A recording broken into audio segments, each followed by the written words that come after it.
Thursday, so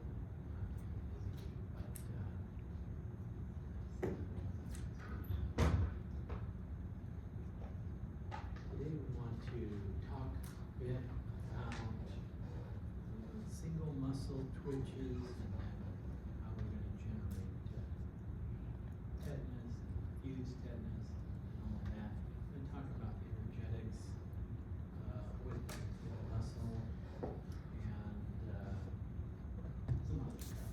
Okay, so first of all, a muscle twitch. If you put a muscle, an individual muscle, you can stimulate it and get a muscle twitch. The force that the muscle fiber generates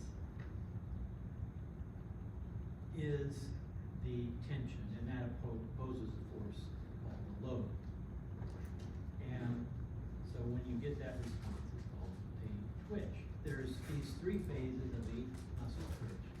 Lag period is obvious. It's just between the time of the stimulus by the action potential to the onset of contraction. Contraction phase, again, is just when the tension is developing, and relaxation phase is when the tension is decreasing. Here we have the muscle fibers, and we have two different types of muscle twitches. One is isometric that we see here at the top, and one is isotonic. You may remember that isometric generates a force but doesn't shorten. The muscle doesn't shorten, whereas isotonic both generates a force and shortens. And so there are some differences between the two. Here we see in the isometric, there's no change in the distance, but we do generate a tension force. And here, down here in the isotonic, we shorten it. Here's the distance shortened, and then you have the force. The latent period is quite a bit shorter in time on an isometric versus an isotonic contraction, and the tension generated is usually greater in an isometric versus an isotonic, and the total time for contraction is usually greater for isometric. Now, when we're talking about isometric and isotonic, isometric doesn't shorten because the load and the force being generated cancel each other out. If you're doing an isotonic exercise with your entire muscles here, if you're pushing up and pushing down, you're generating force, but you're not moving your muscle fibers, you're not shortening them, because the load cancels out the force of tension. A lot of the muscles that are controlling our posture are using isometric contraction. You can also do isometric if you're trying to lift something that's, not going to move, or pushing against the wall. Well, I guess that's not, that does move. That became an isometric. Isotonic, I mean. You can push against the stationary object. That's isometric. Any kind of things like that.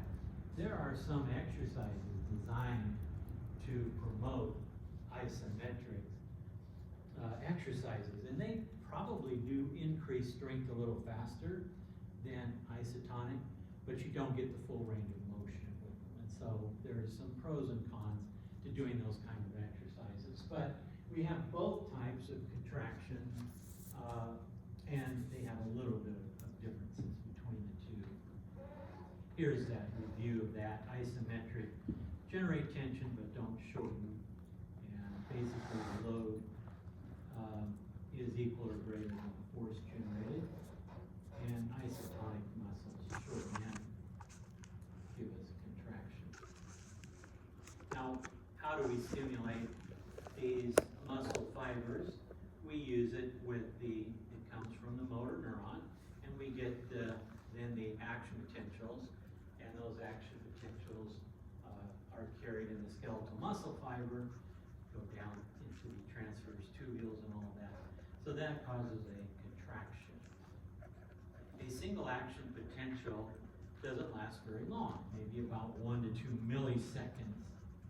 But the twitch can last about 100 milliseconds. If we look back here, it can last quite a bit longer. So that means you could have a number of action potential stimuli that happen during the contraction and relaxation phase, during the muscle twitch.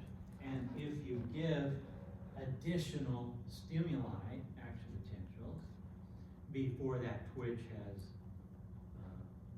has completed its contraction and relaxation, you can increase the force and you can staircase it up to where you're getting eventually a fused contraction. So you can increase the force of contraction and you can also make it a constant contraction. Perhaps the best way is to look at an image. Here's a stimulus, and in this case you're allowing the twitch, the muscle twitch, to complete the contraction and relaxation, and then you give another twitch. But if you give a stimulus, excuse me, give another stimulus. If you give a stimulus like here, and then before it relaxes, you give another stimulus, now you can summon so that your contractile force, your tension is greater, and then allow it to relax. So, and then if you give them in close proximity, you can generate a higher force of contraction. So you can do that. Here it shows you have a muscle twitch, and then you're getting the stimuli closer together. This is unfused tetanus. You're letting partial relaxation happen before you give another stimulus. So you're stair-stepping up your contraction. You're making it a greater force of tension because you're not allowing it to fully relax. But if you give almost a constant stimulus, as shown down here, you can force it up, and then you have what's called fused tetanus. This is unfused tetanus because you're allowing some relaxation. Here you're not allowing any relaxation, and so your force of contraction is greater, and you're not allowing any contraction. So this you could do with the fused tetanus, and this is when you're basically just continuing a contraction. And like, let's say you're holding buckets of sand, you'd go into fused tetanus. You'd just be holding it as long as you could. Now eventually it would fatigue and you wouldn't be able to hold it anymore. But for a while, your muscles would be fully contracted, all your skeletal muscle fibers of those muscles, and you would have this fuse because you keep giving the stimulus to them. And so that's how that would work. Well, what about energy? We need ATP, first of all, as our more direct source of energy for a variety of things in the muscle cell. You know that we need it for having the myosin attached to the, giving energy so that the myosin cross bridge can slide the actin, and then having ATP energy to disengage the myosin cross bridge from the actin. And we need ATP to sequester the calcium in the sarcoplasmic reticulum, and we need ATP to keep our normal ionic concentrations, pumping sodium out of the cell and potassium into the cell so that we can have action potentials. And so ATP is required for a number of things in the muscle. And so what are our three main, more direct sources of ATP? Well, one is we can use creatine phosphate, which is a high energy molecule, and that can break a bond and add that phosphate high energy bond to ADP to make ATP. So you're basically transferring one high energy bond from one molecule to another. And so, so we have some creatinine phosphate in the cell, and then that can fairly quickly transfer its high energy phosphate bond to ADP to make ATP. And then of course, our most productive way is oxidative phosphorylation, where we take a number of different molecules and we run them through the glycolytic and then the citric acid cycle and electron transport chain, and have oxygen as our final electron acceptor. We're all real familiar with that process, and we make a bunch of ATP that way. And oxygen is required. And then finally, we have the glycolytic pathways working on their own. The anaerobic, number 2 would be aerobic, and number 3 would be anaerobic. Basically, we get a lot less bang for our buck, as you know. We get fewer ATPs per, let's say, glucose molecule or whatever we're using as our source of energy. But it's faster. We don't need oxygen for that. But we do create, some lactic acid and that as a byproduct. So these are our 3 main, fairly direct ways of making ATP. This shows it. Here's our blood. We can take in glucose. We can store some of that as glycogen. We have fatty acids that can enter in different parts of the citric acid cycle, for instance. Same with amino acids. They can enter different parts of the citric acid cycle.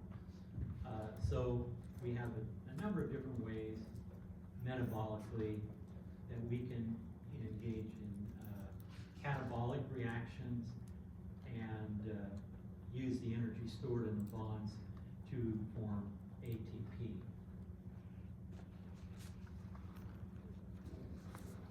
We have different exercises, of course. Aerobic exercises must be submaximal so that we can keep up with making adequate amounts of ATP. Keep up with what? Oxygen delivery to the cells. If we're doing a sprint, an anaerobic exercise, like doing a 100-meter dash or swimming as fast as we can or whatever, we have to use anaerobic because we cannot keep up with the oxygen delivery to make enough ATP. So we're limited on that. We incur an oxygen debt, and we can only sprint all out for a relatively short amount of time.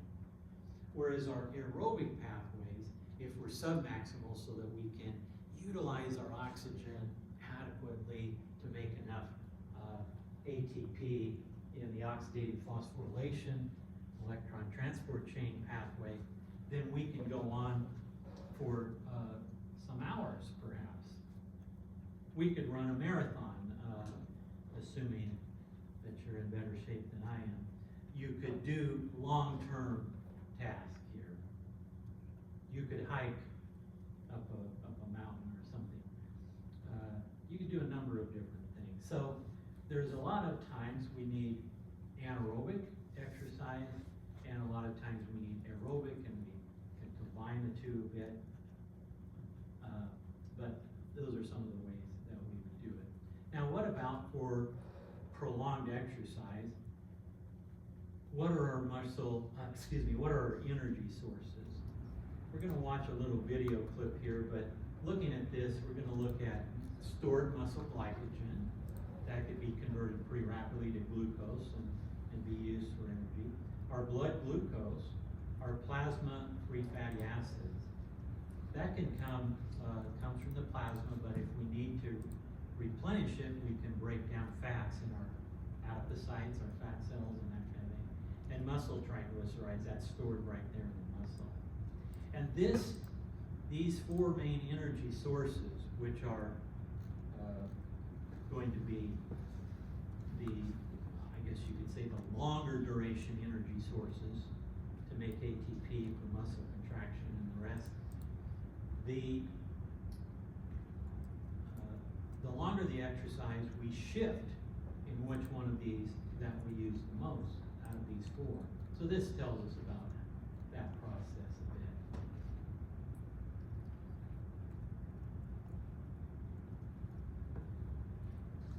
Muscles can obtain energy for physical activity from at least 4 sources of energy nutrients.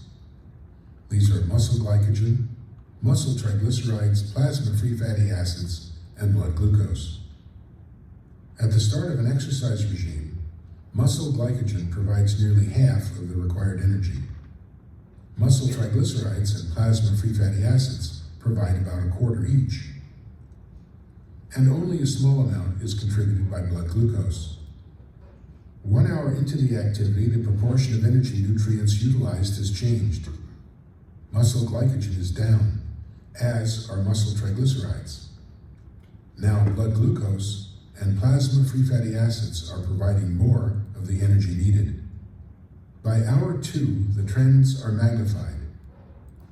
Muscle glycogen and triglycerides are being consumed faster than they can be replaced.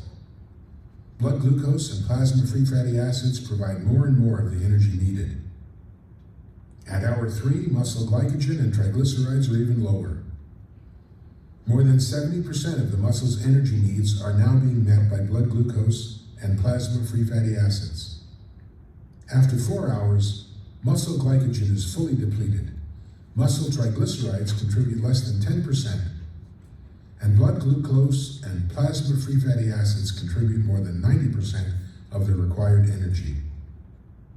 The duration of physical activity determines the source of the energy that fuels the activity. Short duration exercises are fueled by muscle glycogen and triglycerides, and some plasma-free fatty acids.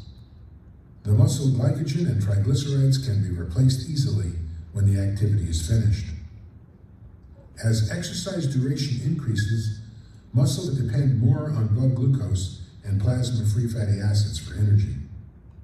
Plasma-free fatty acids arise from the hydrolysis of stored fat. For this reason, most successful weight loss programs include an exercise component.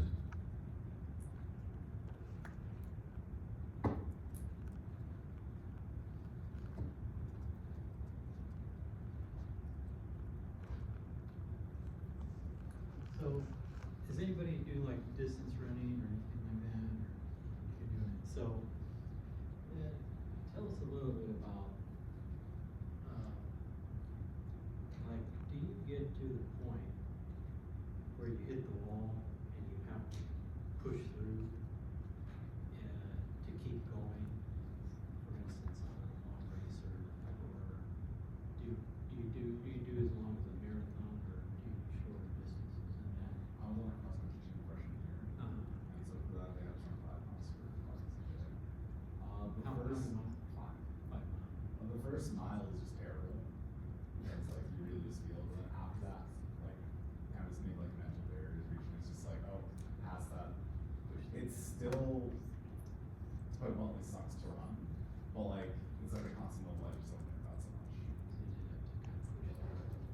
Because my understanding is, not as just, but my understanding is, if you get like on a marathon, you get up to about mile 20 or 21, you hit what they call a wall, because you've depleted certain of your, like your muscle glycogen, and your body is having to readjust to using some of these other energy sources, and it's like saying, I'm sorry, I can't give you that, I can't do it, but if you push yourself and you keep going through it, you're able to adjust, and then you get kind of what they call a second wind, if you will, because you're used to getting into your new, utilizing these other energy sources and all that. So anyway, it's interesting to hear from perspective, but yeah, so anyway, that's part of what the strain of doing endurance running or swimming or whatever could be as you're switching to other energy sources, or switching percentages to other energy. But of course, that's also why if you do a little longer workouts, aerobic workouts, if you're trying to lose weight, you're if you're trying to lose weight, you wanna shift to where you're breaking down more fat and utilizing those fats and fatty acids, and so that could be helpful for that. Now this next video, I'd like to get your reaction to it if any of you do weight training or anything like that, because essentially, I think what it's saying is correct, but it may be incomplete if you're actually doing weight training. And that is the use of protein. We know that protein is used mostly for structure. And of course, that's true for muscle. If you want to develop muscle, you use proteins. You take amino acids and you put them into your protein. You make myosin and actin and all these others. We know that skeletal muscle and cardiac muscle as well, they don't divide by mitosis.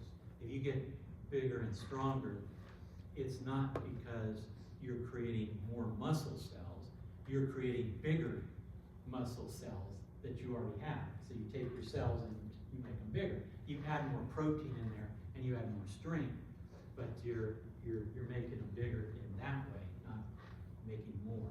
Smooth muscle cells, you can probably have some mitotic activity there, well, you certainly can, but not the other two types, or at least it's very limited. Well, getting back to the protein, we normally don't use a lot of protein for energy. We use carbohydrates and fats. And we do use a certain amount of protein for our structural needs. But once we get to those, once we've met those structural needs, if we eat a higher and higher percentage of protein, that means we have to basically take amino acids and strip the amino group off to make glucose, gluconeogenesis, for instance, or fatty acids, but mostly glucose. But the more we do that, then we have to get rid of the nitrogen in the urine. The kidneys have to work. So we have a negative nitrogen balance, which can be hard on the kidneys. And so the recommendation is get enough protein in your diet, but don't get an excessive amount. So let's watch the video and then you can kind of react to it maybe a little bit. Tell me what you think.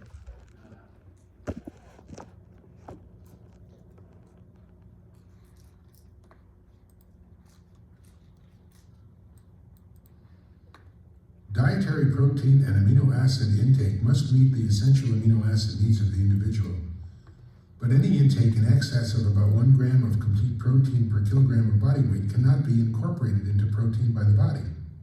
Since the body has no means of storing protein or amino acids, any excess is converted to glucose or fat and used or stored as such. The conversion of amino acids to glucose or fat requires that the amino group be stripped from the amino acids. This nitrogen must then be eliminated, putting additional stress on the kidneys. For a 180-pound male, consuming a diet made up of 55% carbohydrate, 30% fat, and 15% protein, only about half of the ingested protein, 8%, is used to build muscle. The rest is used for energy. Adding more protein to the diet, now up to 20%, does not change the amount used for building muscle, but the amount used for energy increases. This is even more evident as we change to 25% and 30% protein in the diet. The same trends are apparent for a 140-pound female. Note that the amount of protein used to build muscle stays constant, but the amount used for energy increases as we increase the dietary intake of protein from 15% to 30%.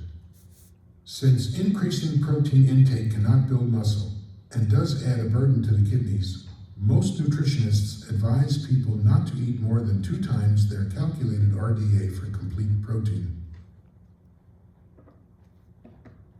So, what's your reaction to that? Do you think that's true? I guess one of the reasons I'm pondering it is there's a lot of these diets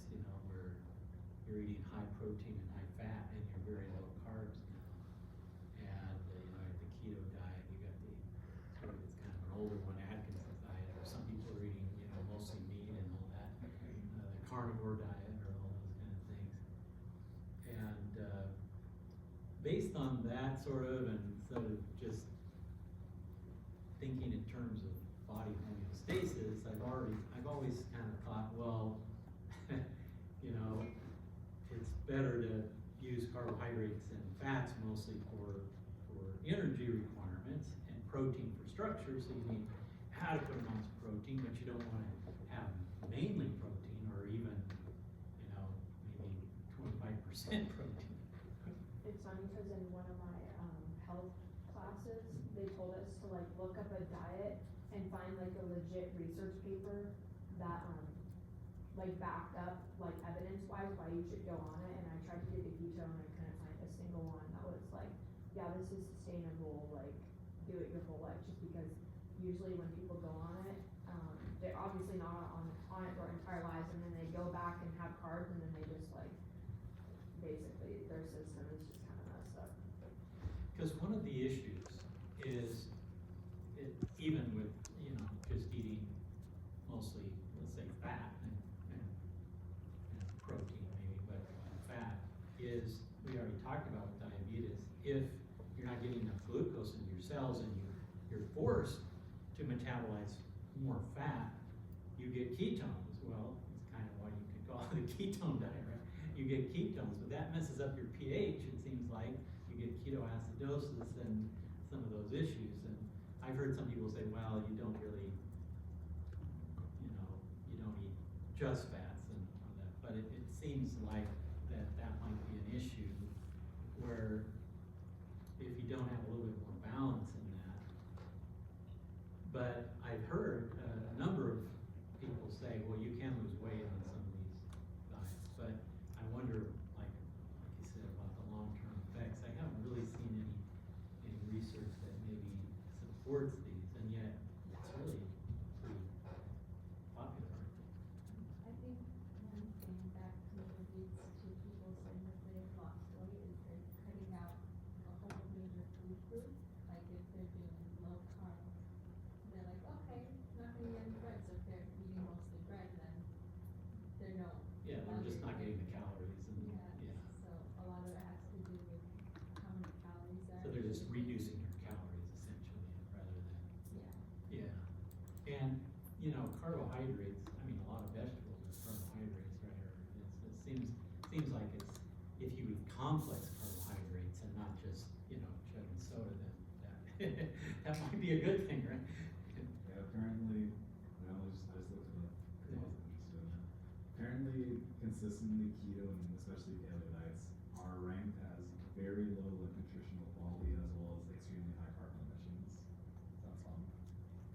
Carbon emissions, Like just in terms of like making the actual food products. because it's just hard, it takes more energy to Make it. make a cow than to make a cow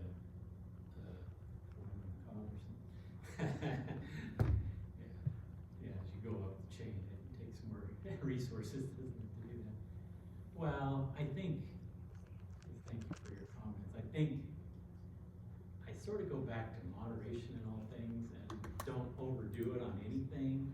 We don't want to eat too much, certainly simple carbohydrates, and certainly the American diet can overemphasize that. But I don't think we want to eat just protein or just fat or just protein and fat either. I think if you did complex carbohydrates and just a balance, I think certainly some people have a dietary restriction where they can't eat certain things and all that. You have to work around that. But I'm sort of guessing that a lot of these diets are probably not going to be long-term sustainable. But we'll see on some of these. I had a friend that I played tennis with, and he said, "Oh, they've had so many digestive issues," and he said, "So I've gone on this almost all meat diet, and I said, I feel so much better." And I thought, well, okay, let's see how it goes. And I mean, I believe he feels better, but I'm not sure how long he can sustain it and what's going on there. So anyway, I was curious to see what you think, because we want to eat healthy, but then sometimes that's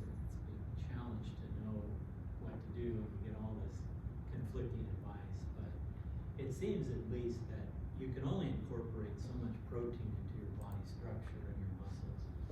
So definitely get enough, but I would be concerned about overdoing it because it just seems obvious that you're gonna get into a negative nitrogen balance. Do you know if like those intense exercise, like the demand for muscles goes up, or is it?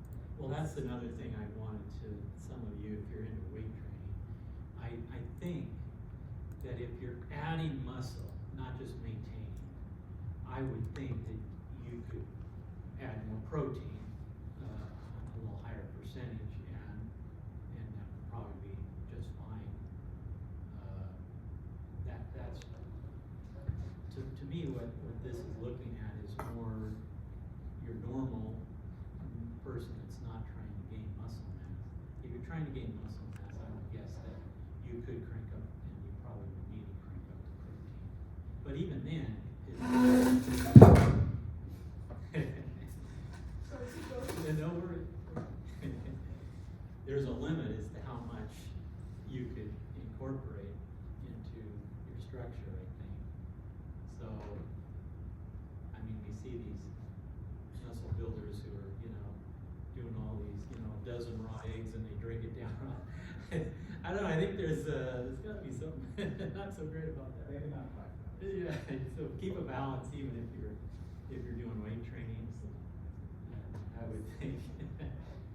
So anyway, I think you have a pretty good handle on how to do it.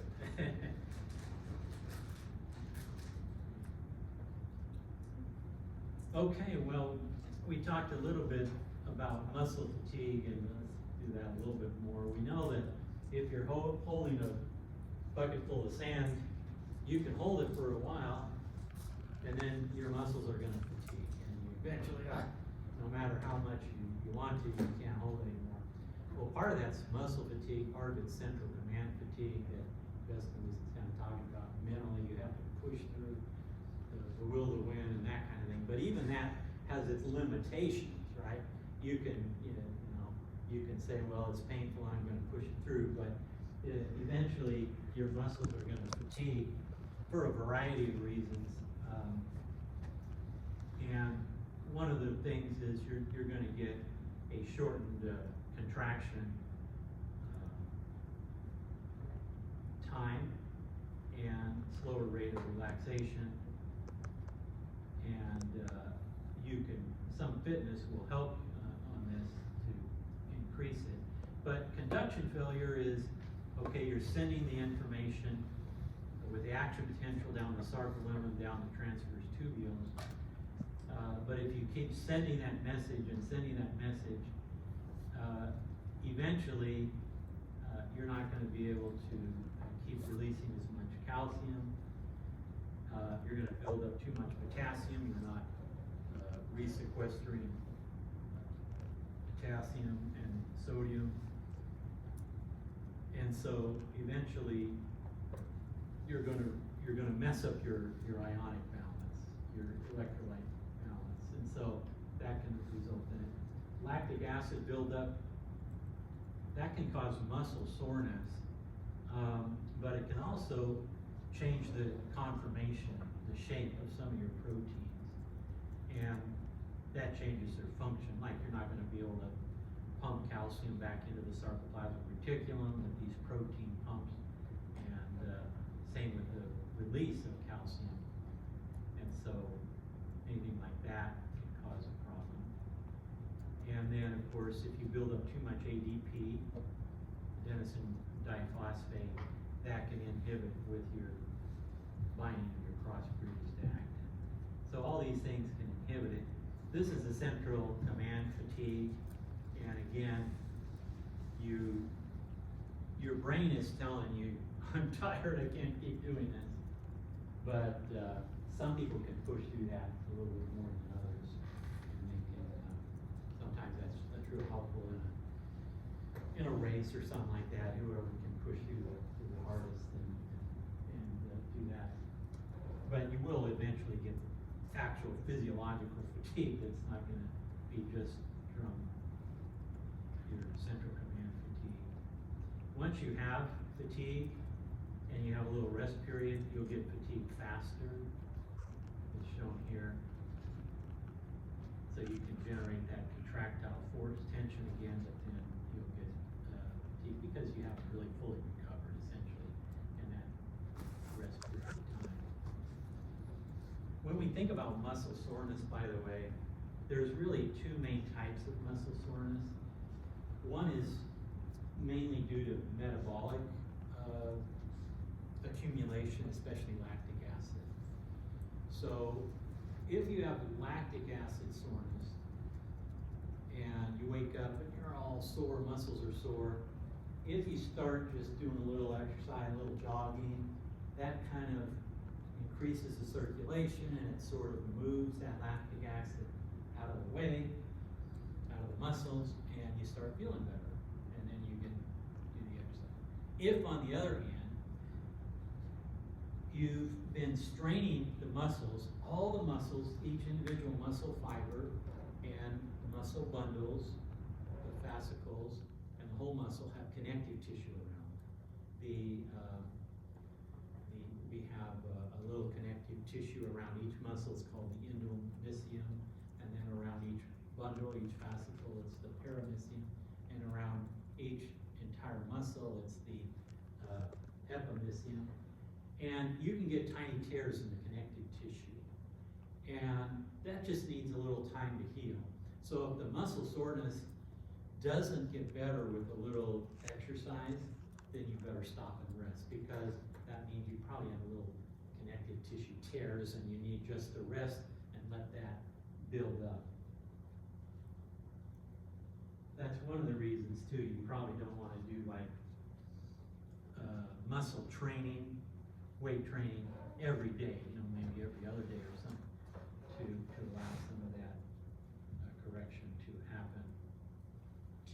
Well, what about our different types of skeletal muscle fibers? What do we mean by that? Well, we can classify in at least 3 different subcategories muscle fibers by how fast they contract and how much oxidative phosphorylation versus glycolytic pathways they use, and how much blood supply they have, how much myosin they have. You remember myosin is an oxygen carrier protein in muscles that is somewhat analogous to hemoglobin in the blood. And so we can characterize different types of muscle fibers, how fast they contract, the major pathway they use to make ATP and the like. And so this is showing us some of these differences. Red muscle fibers are called red because they have a lot of blood supply. They're going to be using more oxidative pathways and that kind of thing. And they're good for endurance kind of things. A lot of our postural muscles are that. Glycolytic fibers are going to use more glycogen pathways, so they're whiter. They don't have as much of a blood supply. And so we could really classify them in three ways. Type 1, type 2A, and type 2X. And so here's the differences. Slow oxidative fibers are called type 1, and what they're going to be doing is they're going to be having a high oxidative capacity, and they're going to contract, they're slower, and they're more for endurance, okay?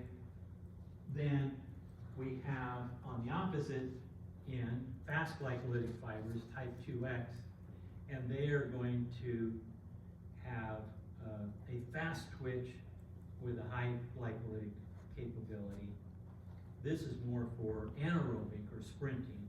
And then we have the intermediate fast oxidative glycolytic fibers that are kind of have a combination of both and a kind of intermediate. They're type 2A.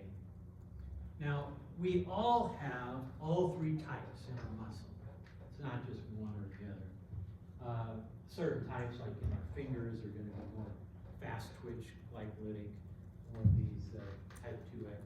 But, our postural muscles are gonna be more of the red, of the type 1. But then you're going to have, a mixture, and you can have a mixture in your muscles, and a lot of that is genetically determined. And so some people that have, a genetic, predisposition of an endurance type might be good at cross-country running or something long distance, aerobic exercises, whereas some others who are really good with the fast twitch, glycolytic might be good for the 100-meter dash or swimming, short distance, more of the anaerobic exercises. So we all need the 3 types, but you might find your sport if you happen to be genetically more inclined to having certain types, a little bit more of a certain type than others. This shows it. Here's the FACS oxidative glycolytic, and again, more endurance, and the intermediate, and then the fast glycolytic. You can see the shorter time there. So this table sort of summarizes up. This isn't to memorize all this. If you just know basically the general characteristics, this shows them in more detail. But you can see primary source of ATP is oxidative phosphorylation for the slow oxidative and the type 1 and the intermediate, and glycolysis is the primary for these. And then you can see many mitochondria versus intermediate versus few, many capillaries, many few, and then lots of glycolytic enzymes in the type 2X, so that's part of it. So you can see some of the differences there. Glycogen content is higher in the type 2X. Glycogen enzymatic content is higher in the type 2X, so we have some differences there. Okay, well, what about generating contractions? Well, first of all, we remember that we have motor units. A motor unit being defined as the motor neuron and the muscle fibers that it innervates. And you recall that we have numerous motor neurons going to any individual muscle. And each of these motor units can have different thresholds. So if you have a small load, you can just recruit one motor unit and cause the muscles that motor neuron is stimulating to contract. If the task gets to be greater, we would recruit a second motor neuron and we can get more tension in the whole muscle. And if you have an even bigger load, you can convert a third and progressively up like that, until you have all of the motor units in a muscle firing. Now, even that's too simplistic, because we don't just contract one muscle at a time. We contract multiple muscles at a time, and so we're using several of those. But in each of those muscles, you have a gradation of force in the whole muscle that you can generate, and you just add motor units as the need becomes greater. So the total tension for muscle would depend on the amount of tension by each muscle cell, muscle fiber, and how many numbers of muscle fibers you have contracting. That would be your motor units. And so this is a summary of some of the factors that control muscle tension.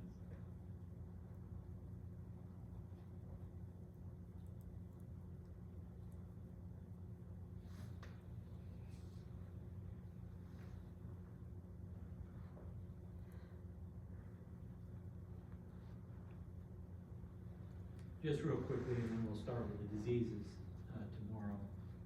We all know that if you don't use your muscle, you lose the strength.